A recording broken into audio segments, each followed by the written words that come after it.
সুস্থভাৱে আকৌ ঘূৰি অহাটো সকলোৱে কামনা কৰিছিলে, সকলোৱে চেষ্টা কৰিছিলে, কিন্তু কিছুমান বস্তু মানুহৰ হাতত নাথাকে আৰু এটা সময়ত মানুহক যাবই লাগিব, পৃথিৱী এৰিবই লাগিব।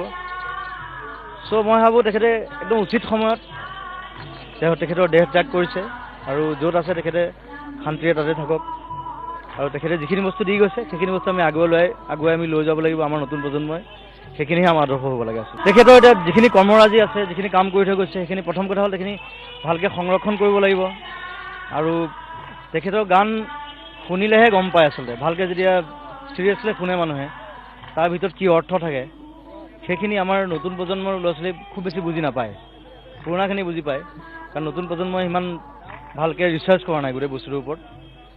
আৰু মই ভাবোঁ সেই বস্তুটো মূৰত ৰাখিব লাগিব নতুন প্ৰজন্মৰ ল'ৰা ছোৱালীখিনি। আৰু তেখেতৰ গোটেই জীৱনটো এখন চিনেমাৰ নিচিনা, গোটেই জীৱনটো তেখেতৰ সেই বস্তুটো ৰিচাৰ্চ কৰিব লাগিব, চাব লাগিব কেনেকৈ মানুহজন কেনেকৈ উঠি আহিছে, কেনেকৈ কাম কৰিছে, কেনেকৈ ডাঙৰ হৈছে তেখেত। চ' তাৰ পৰা শিকিবলগীয়া বহুত আছে, শিকাটো ডাঙৰ কথা, মই সেইটো বিচাৰিছোঁ। তেখেতক আচলতে মই লাষ্ট টাইম বম্বে যাওঁতেও মই হস্পিটেলত যাব নোৱাৰিলোঁ, কাৰণ তেখেত ICUত আছিলে তেতিয়া, আৰু মই ICUত সোমাবলৈ বেয়া পাওঁ। মই বোলো অলপ সুস্থ হৈ যেতিয়া ঘূৰি আহিব তেতিয়া মই লগ কৰিম। মই ফোনত মোৰ কথা চথা হৈ আছে, কথা পাতি আছোঁ। সেইটো এটা দুখ থাকি গ'ল যে মই লাষ্ট এবাৰ লগ নাপালোঁ।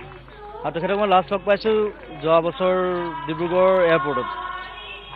তেতিয়া মোক এটা কথা কৈছিলে তেখেতে, জুবিন মই শুনিছোঁ তুমি বহুত বেছি কাম কৰা। মই বোলো কৰোঁ ভূপেন, মই মাও বুলি মাতোঁ। মোক তেখেতে কৈছিলে যে বেছি কাম নকৰিবা, অলপ কমকৈ কৰিবা, নহ'লে মোৰ নিচিনা অৱস্থা হ'ব। তেখেত তেতিয়া অসুস্থ হৈ আছিলে। মই বোলো ঠিক আছে, মই মনত ৰাখিম এইটো কথা। কৈছে খুব বেছি কাম নকৰিবা, অলপ নিজক টাইম দিবা, নিজে ৰিলেক্স হ'বা অলপ। সেই কথাটো মনত পৰে মোৰ এতিয়া।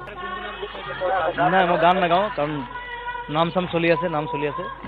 গানেৰে নহয়, মই এটা কথাৰে শেষ কৰিম যে he is a genius, he is always a genius, আৰু জিনিয়াছ কেতিয়াও নমৰে। He is always be alive in our চৌলছ।